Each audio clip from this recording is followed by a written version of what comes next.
Hi, welcome now.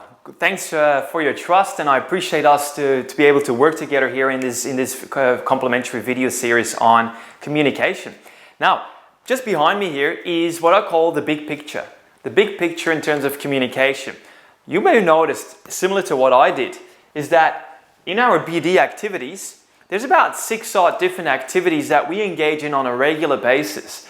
And there's a bit of a challenge here with some of those activities. We just do them because we think we have to. Sometimes we also procrastinate on them. But if you really bring them back to the 6 core activities, they would be cold calls, right?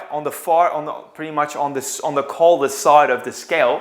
Cold calls, networking, inbound calls, meaning people are ringing you up based on advertising that that you've done and that they've seen, and then they call you and have an inquiry. Equally, they may also come through your website and have an email inquiry. The next one is then referrals. So obviously, have existing customers and potential referral partners who then send people your way.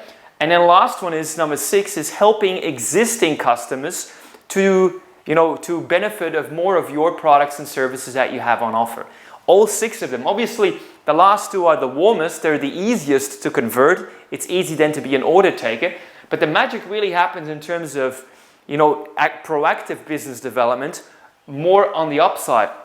Now, you may have heard, a lot of people, they find that it's very challenging to pick up the phone and call up on a stranger. It is not easy, I agree. But as with many things, like pretty much everything in life, if you find a formula that works and you build your confidence within yourself up to a certain level, you will find that when you have the confidence and the system, that you actually get results with them too. The second one then is the networking. Well, you go out to meetings, corporate events and the likes, and there's potential buyers in the room. However, we both know that there's very few buyers that actually rock up to an event straight away ready with a check, looking for somebody that they can buy, whose products and services they could buy. So it doesn't work like that. So there's about a nurturing process that takes people from the first point of contact and then gradually develops them over time, so that you can do effectively business with one another. So networking is then the next one. Inbound calls is where people, like I said earlier, they ring, you pretty much are waiting on the phone call. People then come up and they have got a question that you can then handle over the phone. But the challenge is you only hear them, you don't see them, and the same is true for them as well. So how do you face all of that? How can you really become more effective in your communication is really what this complimentary series is about. The next one then, your email inquiries. You and I both know that as soon as people send you an inquiry, they may do the same with others. So you're straight away in competition with other providers for the same type of services and products that you have on offer. So how we then, again, stand out is really the challenge. And then referrals, again, the easy ones. So far, so good. This is just, again, to familiarize ourselves with some of the business activities that we engage in, and then how that really then affects the big picture. So let's now look at what's behind here. I think we both agree that it is a numbers game. All of these 6 activities over here, we pretty much funnel people within it in our system. But we end up in a system that is really like, puts a bit of a, the opposite of a smile on our face, because it's a numbers game. It's like trying to put everything in there, and it's a hit and miss approach. Sometimes we're lucky, sometimes we're not. Sometimes we win the work, sometimes we don't. And it's like almost like a bit haphazard if we think that way, unless we find a system or a formula that allows us to become more successful. Okay. So let's now have a look at 3 items that really are relevant in terms of that numbers game. You'll find here that there's the numbers of the prospects in your pipeline.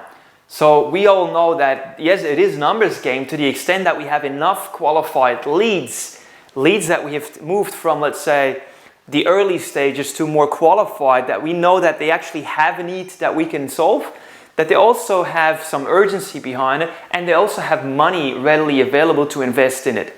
So numbers of prospects in the pipeline is really like the first key. The second one then is the number of meetings we have, the points of contact with each and every single prospect of ours. You and I know that, especially the more expensive your product is, if it's a few hundreds to a few thousand, a few 10,000, even a few 100,000, or a few millions, we're looking at, obviously, the more of that, the more money is involved, potentially the more meetings will be required in order to lead it to a successful transaction. So the number of meetings is really essential. But then what I've found in my working with people in more than 25 countries is that the effectiveness of those meetings seriously can, amplify the results we get and fast track the effectiveness of our transactions. So the quality of our meetings is really important. It is not just a numbers game. It is also the quality of meetings that we have. And again, more on that in this particular video series, because just think about it. How often would you catch yourself, working really hard, putting in a lot of time, coming home being really exhausted and drained, and having put a lot in to only bank very little at the back end? And that's not good enough. So we want to make sure that we also become more effective in our communication so that the quality of those meetings on the side of a customer is more positive, more favorable and the likes. And it actually is helping people to make their decision more quickly. That's really what it's about. So depending on the number of prospects in our pipeline, the number of meetings we've had with each and every single one of them, and the quality of those meetings, that typically then results into a number of sales made and dollars earned. And that could either put a smile on your face or make you a little bit sad that day. So look, it's a very simplistic way of reasoning. However, this is so far the large picture. Now, let me explain with you what I've experienced. I've experienced along the way that by really focusing on this component over here, the quality and effectiveness of our meetings, that seriously can get us big dollars. It can also help us to work smarter rather than working more hours.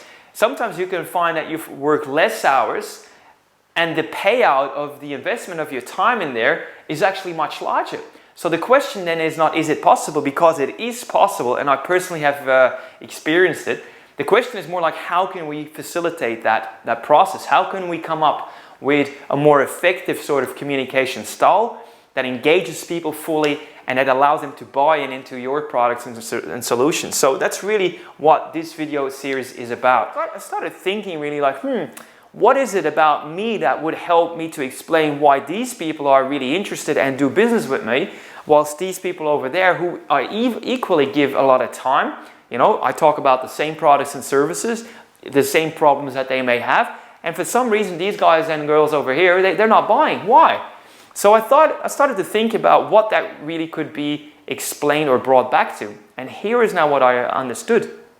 I understood that because of ourselves, the way that we've been programmed, the way that we behave naturally at work, we've adopted certain habits that unless we really look in the mirror and become more aware of it, certain styles will suit a particular type of buyer or client, whilst the same style may actually push back the other clients.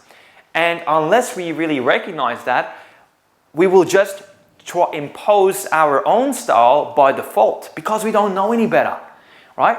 And so as soon as you allow yourself to tune in with what your own style looks like and then assess what your clients would be needing because of their own style and their expectations, then suddenly the world changes dramatically, and so do your results. Now, to make things easy, if there's 4 styles that the general population is divided into, you will find that you have 1 or 2 styles predominantly. Most people out there, they have 1 or 2 styles that they are very good at.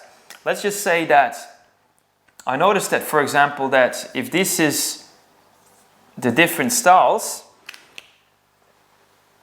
I noticed that a lot of my clients were pretty much found in this particular section over here.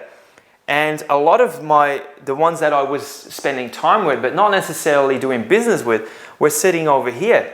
So that's really the great first epiphany that I have that I would like to share with you. It's important that you assess your own style and understand where you personally are coming from.